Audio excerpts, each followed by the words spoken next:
బొరుగులు నానబెట్టుకొని పక్కన పెట్టుకోవాలి. కావాల్సినవి టమాటా, పచ్చిమిరపకాయలు, కొత్తిమీర, జీలకర్ర ఆవాలు, కరివేపాకు, ఉప్పు, పసుపు, పప్పుల పొడి. ఒక కడాయిలో ఆయిల్ వేసుకోవాలి. ఆయిల్ వేడైన తర్వాత జీలకర్ర ఆవాలు వేసుకోవాలి. తగినన్ని జీలకర్ర ఆవాలు వేయాలి. జీలకర్ర ఆవాలు చిటపటలాడిన తర్వాత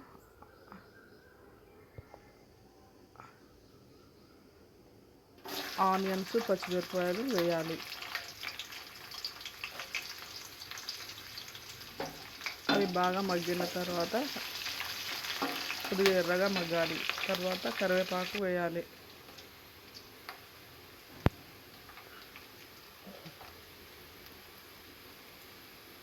తర్వాత టమాటో ముక్కలను వేసి కలపాలి.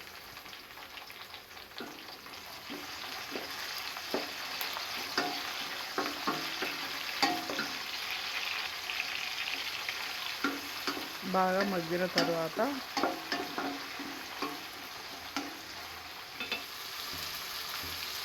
తగినంత పసుపు వేయాలి.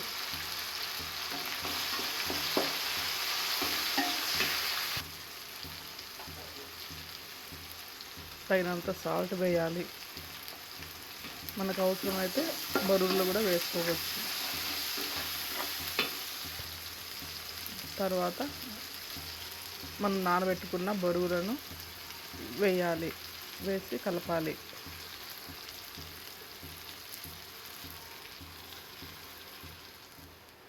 తర్వాత పప్పుల పొడి కూడా వేయాలి.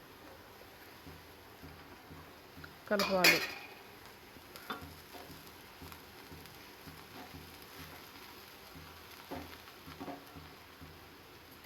పైన కొత్తిమీర చల్లాలి. అంతే, బొరుగుల తాలింపు రెడీ.